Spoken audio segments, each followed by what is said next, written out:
दोस्तों कभी आपने नोटिस किया है कि जो सैलरीड पर्सन होते हैं, जिनका सैलरी 1 लाख या उससे ज़्यादा भी होता है, तो भी अंततः वो गरीब रह जाते हैं एक ठेले वाले के मुकाबले में।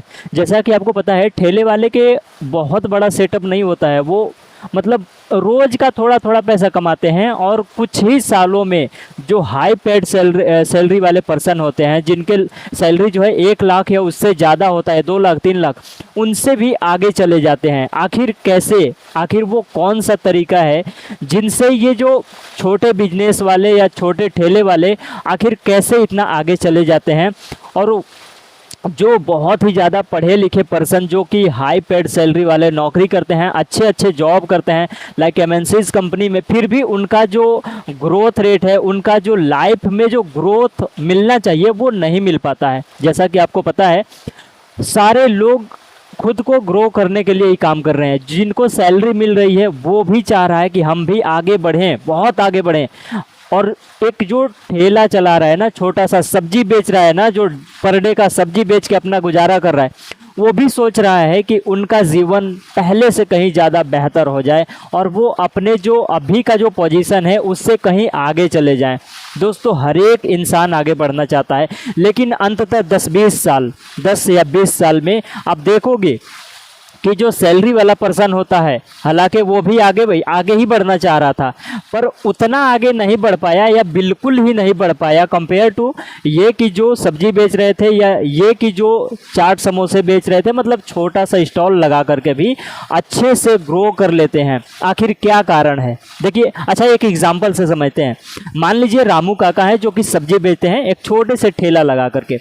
रामू काका सुबह 5 बजे उठते हैं एकदम मॉर्निंग में और सीधे निकल जाते हैं मंडी में जाकर के 2000 रुपए का सब्जी लाते हैं और पूरे दिन हार्डवर्क करते हैं, खूब मेहनत से सब्जी को बेचते हैं और अंततः शाम होते होते तक पूरा सब्जी बेच देते हैं और उनका पूरा जो पैसा बना वो 3000 या 3500 के आसपास बना। अब ये जो रामू काका है ना, वो पर डे का कितना इनका प्रॉफिट हो गया? 1000 से 1500 के बीच में। मानिए अगर 3000 बेचे, 3000 का माल क्लियर किए तो 1000 रुपये प्रॉफिट हुआ, और अगर 3500 का वो उन्होंने बेचा तो 1500 रुपये का प्रॉफिट हुआ। अब वो अगर पर डे 1000-1500 रुपये कमा रहे तो रामू काका जो है वो तो काफ़ी भाई बिजनेस कर रहे हैं, भले ही छोटा बिजनेस कर रहे हैं, बट दिमाग में और बिजनेस माइंडसेट है उनका। तो वो धीरे धीरे छोटे छोटे पैसा, थोड़े थोड़े पैसा हर दिन बचाते हैं और 1 साल जाते जाते एक ठेला के जगह 2-3 ठेला लगा लेते हैं और 2-3 लेबर भी रख लेते हैं, 2-3 मजदूर भी रख लेते हैं, ताकि ठेले को बेचना, माल को लाना और लोगों को सप्लाई करना, बेच के उससे पैसा इकट्ठा करना काम आसान हो जाए। क्योंकि अगर रामू काका चाहेंगे कि अकेले 2-3 ठेला को संभाले तो उनको बहुत ज़्यादा दिक्कत होगी और मुझे लगता है कि वो संभाल भी नहीं पाएंगे और अंततः वो काम छोड़ देंगे। लेकिन रामू काका भाई साहब, रामू काका हैं, वो दिमाग लगाए, सोचे कि नहीं 2-3 लेबर रख लेते हैं, 2-3 मजदूर के थोड़ा थोड़ा पैसा दे देंगे, कौन सा 300-400 दिहाड़ी पे तो आजकल बहुत सारे लोग हैं जो मिल जाते हैं। तो उन्होंने ये दिमाग लगाया और वैसे ठेला चलाने लगे। ठीक है, अब ठेला क्योंकि 3-4 हो गया है तो भाई उनका जो अर्निंग है ना, जो अर्निंग थी, कमाई थी, वो भी 3-4 गुना बढ़ गया, क्योंकि हर ठेले से कुछ ना कुछ बचत हो रही है।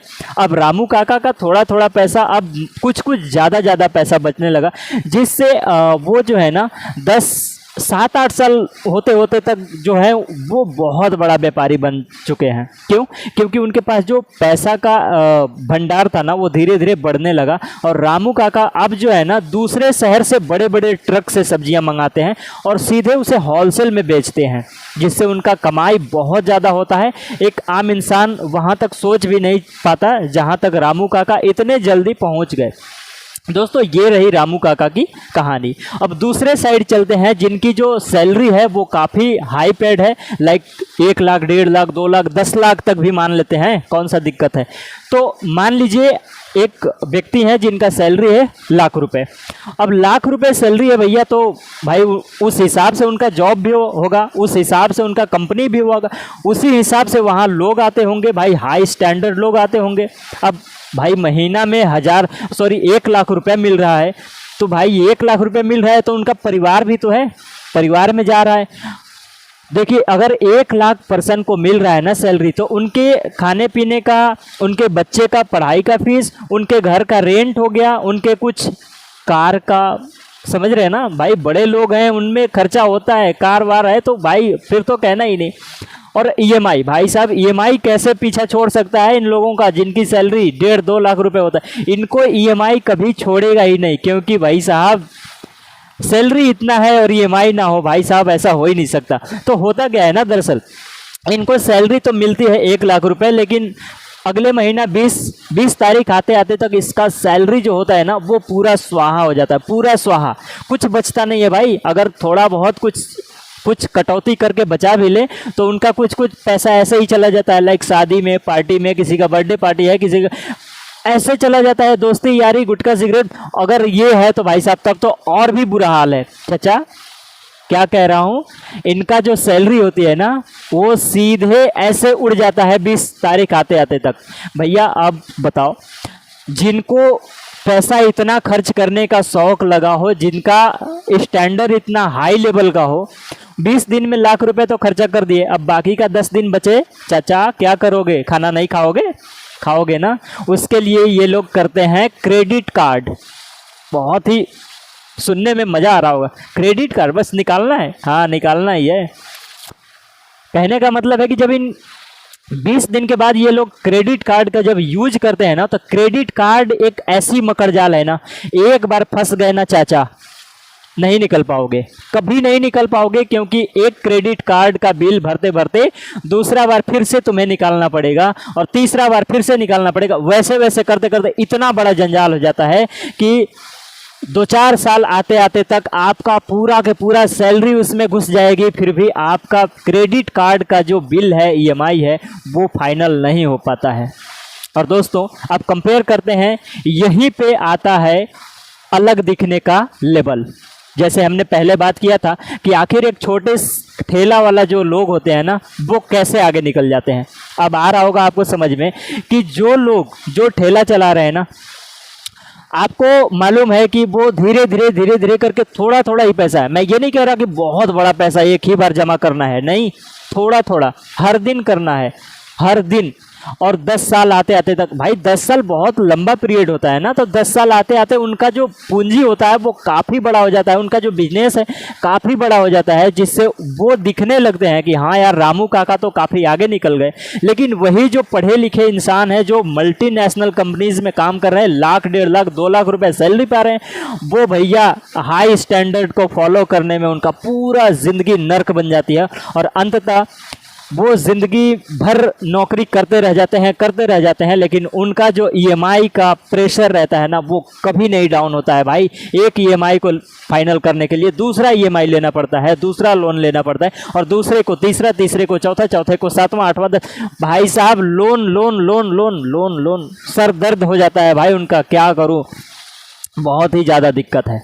तो भाई मैं देखिए ये जो कहानी आपको सुना रहा हूँ ना, ये बस एंटरटेन करने के लिए नहीं सुना रहा हूँ, आपको एक बात समझाना चाहता हूँ ना कि ये जो आगे बढ़ने का जो ग्रोथ रेट या आगे लाइफ में आगे बढ़ने का जो रास्ता है ना वो ये नहीं है, वो इससे संबंधित बिल्कुल भी नहीं है कि भाई रामू काका ठेला चला रहे थे, वो तो इतने बड़े व्यापारी बन गए, ये तो इतने बड़े पैसे की मालिक बन गए। भाई साहब इससे इसका कोई लेना देना नहीं है, कोई नहीं है, क्योंकि 1.5 लाख रुपए जो कमा रहा था ना वो भी पैसा बहुत कमा रहा था, लेकिन वो काम जो कर रहा था ना, रामू काका जो काम कर रहे थे वो एक मतलब ऑनरशिप के माइंडसेट से काम कर रहे थे, उनको मालिक बनना था और वास्तव में वो मालिक थे और अंततः उन्होंने मालिक बन गया। लेकिन ये जो 1.5 लाख रुपए कमाने वाला पर्सन थे ना, जो कि बहुत ही ज़्यादा पढ़े लिखे थे, वो बस एक एम्प्लॉय के नज़र और एम्प्लॉय के नज़रिए से काम कर रहे थे। उनको पता था कि भाई महीने का 5 तारीख आने वाला है, मुझे 1 लाख रुपए मिलेगा, और ये भी पता था कि 1 लाख रुपए मिलेगा तो इस पैसे को खर्चा कहाँ करना है। लेकिन रामू काका को ये नहीं पता था, उनको इतना पता था कि हमने 2,000 लगाया है, 3,000 रुपये मिलेगा, 1,000 रुपये उन्हें बचा करके और रखना है आगे बढ़ाने के लिए। लेकिन उनको ये चीज़ें नहीं मालूम था, जो पढ़े लिखे थे, जो हाई पेड सैलरी वाले थे, उनको सारी प्लानिंग थी पैसा खर्च करने की, लेकिन इन्वेस्टमेंट की कोई प्लानिंग नहीं थी, कोई नहीं, बिल्कुल एकदम ज़ीरो। और अंततः रिजल्ट इतना भयावह आती है, इतना भयानक आती है कि भाई उनको मतलब लाइफ में ना एक कंपलसरी चीज़ें होती ना, खाने पीने, लाइक हम अभी कपड़े पहने 150 रुपये जो भी है, तो ये सब के लिए भी पैसे नहीं बच पाते ऐसे लोगों के पास जो अपने लाइफ में प्लानिंग बिल्कुल भी नहीं करते हैं। और जो ग्रोथ रेट की बात है, जो आगे बढ़ने की बात है, वो है भैया देखिए, आपका अगर माइंड सेट आगे बढ़ने का है तो आप बढ़ जाओगे। काम मैटर नहीं करता है आप 500 कमा रहे हो, 1000 रुपये कमा रहे हो या लाख रुपए कमा रहे हो, आगे आप बढ़ोगे अगर आपका माइंड सेट सही है। आप आगे बिल्कुल नहीं बढ़ सकते अगर आपका माइंड सेट एक कर्मचारी की है, एक एम्प्लॉय की है, क्योंकि उनको पता होता है कि भैया 5 तारीख को लाख रुपए आएगा, उसमें एक आईफोन लेना है और एक कार का यार कलर थोड़ा डाउन हो गया है, इसको थोड़ा डेंटिंग पेंटिंग करवा देते हैं, और बाकी यार कपड़े भी थोड़े डाउन हो गए, ले लेते हैं दूसरा। तो अगर उनको इतना पता है तो उनको बर्बाद होने से कोई नहीं रोक सकता। और अगर आपको रामू काका की तरह बनना है, रामू काका देखिए, वैसे तो शुरुआती दौर में एक बात और भी इंटरेस्टिंग है कि शुरुआती दिनों में रामू काका जैसा कोई बनना नहीं चाहता। भैया कौन जाए पूरे दिन धूप में सब्जी बेचने, वो भी ठेले पे। यार भाई पढ़े लिखे लोग हैं यार, ठेला पे सब्जी बेचोगे, क्या कहेंगे पता है? उनके दोस्त मिलेंगे, पार्टनर मिलेंगे, यार मिलेंगे, गर्लफ्रेंड मिल जाएगी तो भाई तो तब तो और बड़ी मुसीबत हो गया यार, क्या इज्जत रहेगी। और यही इज्जत की खेल है ना, लास्ट में उनका जेल बन जाता है, कुछ नहीं कर पाते भाई, पूरा लाइफ खराब हो जाता है पूरा। और ये जो रामू काका है ना, रामू काका बिजनेसमैन बन जाते हैं। इसी तरह से कह रहा हूँ, अभी देखिए आप में से, मुझे पता है आप में से कई सारे ऐसे लोग होंगे जो अभी कमेंट करेंगे कि अरे यार तू तो कुछ किया नहीं, यहाँ पे ला करके कहीं दूसरे पता नहीं कहाँ बैठ गया है और ज्ञान पेल रहे हो। ठीक है भैया, हम ज्ञान पेल रहे हैं, बट हमारा जो माइंडसेट है ना वो आगे बढ़ने का है। आप भी अपना माइंडसेट लगाइए आगे बढ़ने का। देखिए माइंडसेट ऐसा होना चाहिए कि हम आज भले ही काम कर रहे हैं, छोटा सा काम कर रहे हैं, 1000 रुपये कमा रहे हैं या 200 रुपये कमा रहे हैं, इट इज डजेंट मैटर कि हम 200 रुपये कमा रहे हैं, 1000 रुपये कमा रहे हैं। हमारा मैटर ये करता है कि हम जो 200 रुपये कमा रहे हैं उसमें से 100 रुपये खा करके या 100 रुपये में अपना काम चला करके बाकी के 100 रुपये हम कैसे बचा करके उसको इन्वेस्ट कहाँ कर रहे हैं, ये ज़्यादा मैटर करता है कंपेयर टू ये कि हम 1000 रुपये कमा रहे हैं पूरा के पूरा उड़ा दे रहे हैं। वो भाई साहब क्या मतलब बनता है 1000 रुपये कमाने से? कुछ नहीं बनता है। लास्ट में देखना 200 रुपये जो कमा रहा है ना वो कहीं आगे मिलेगा ये 1000 रुपये कमाने वालों से। इसलिए कहता हूँ कि माइंडसेट अगर आपका क्लियर है ना, लग्जरी लाइफ से बिल्कुल, जब आप स्ट्रगलर है ना, जब आप स्ट्रगल कर रहे हो तो लग्जरी लाइफ, बड़े बड़े शौक, इन सब से काफ़ी दूर हो जाना चाहिए। क्योंकि एक इंसान का लग्जरी जो सोच होता है ना, एक तो उसको डिप्रेशन में डालेगा। अगर मान लो मेरे पास 500 रुपये अभी हैं, 500 रुपये हैं, और अगर मैं सोच लूँ कि मुझे 100 रुपये का टी शर्ट चाहिए, तो मैं कोशिश अगर करूँ तो जल्दी ले सकता हूँ और पहन करके शौक पूरा कर, हो गया भाई, ठीक है, काम भी चल रहा है ना।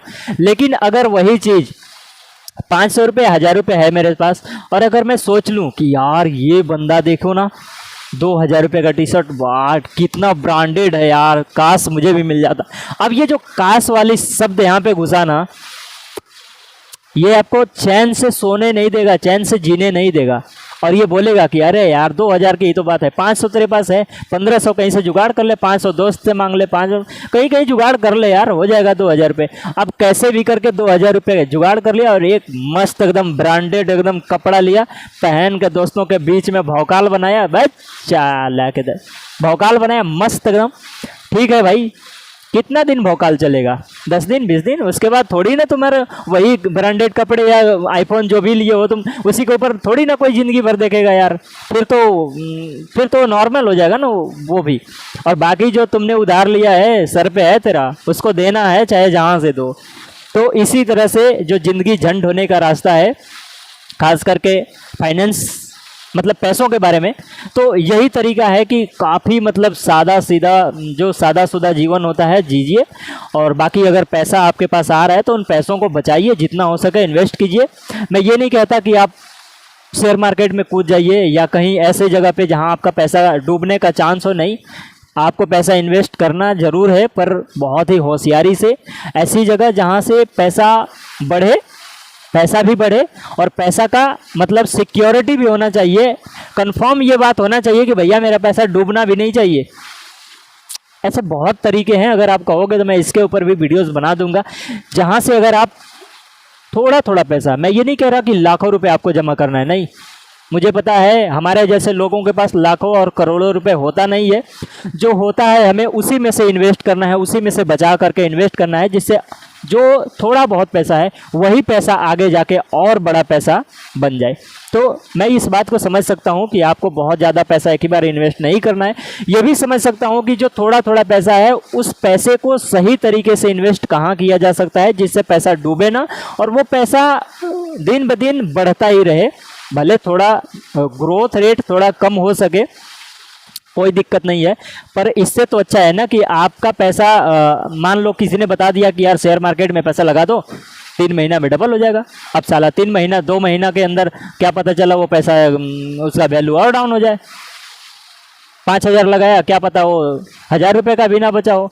तो ऐसी जगह लगाने से पैसा, खास करके गरीब लोग जो होते हैं या फिर सैलरीड पर्सन होते हैं या जो छोटे छोटे बिजनेसमैन होते हैं जिनका सैलरी या जिनका इनकम बहुत ज़्यादा नहीं होता, थोड़ा थोड़ा होता है, वो है ना, वो ऐसी जगह पे पैसा लगाएं जहाँ पे थोड़ा सा ही लगाएं बट उनका ग्रोथ रेट थोड़ा ठीक ठाक हो और पैसा डूबने का रिस्क बिल्कुल भी ना हो। ऐसे बहुत सारे तरीके हैं। आप अगर कमेंट्स करते हैं तो मैं इसके ऊपर एक कंप्लीट वीडियो बनाऊंगा जिसमें मैं बहुत अच्छे से बात करूंगा यार, बहुत अच्छे से।